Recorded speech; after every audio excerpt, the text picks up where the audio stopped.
poslednje vreme se pojavio jedan, da kažem, potpuno novi termin.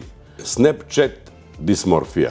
To je poremećaj koji se naročito, da kažem, negde eksplodirao u vreme korone, kada smo bili izolovani i kada su kompanije koje se bave visokom sofisticiranom tehnologijom izbacile te čuvene filtere.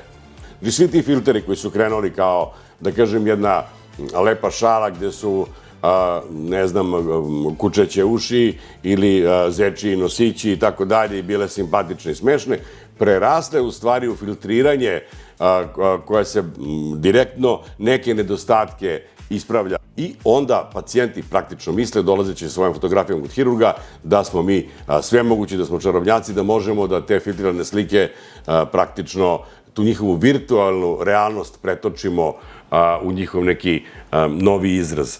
To vodi u ozbiljan poremećaj koji ne dovodi pacijente samo plastičnom hirurgu ili u neku ordinaciju koja će preduzeti neku estetsku proceduru, već, boga mi, vrlo često i kod psihijatra.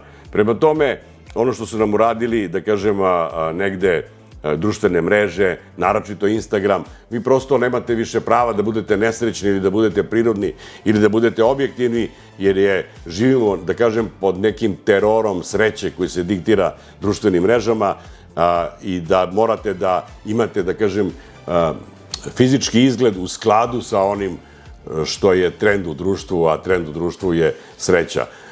Ne treba preterivati u tome, treba naći meru, treba naći prirodnost, treba naći harmoniju. A mi, naravno, plastični hirurzi, estetski hirurzi, hirurzi uopšte, smo tu da vam pomognemo, da nađemo pravo rešenje, ali pričajte sa nama pre nego što se odlučite za bilo koju proceduru. Nemojte da srljate i nemojte da budete preterano opterećeni, da kažem, izgledom koji će vam nametnuti neka od ovih platformi.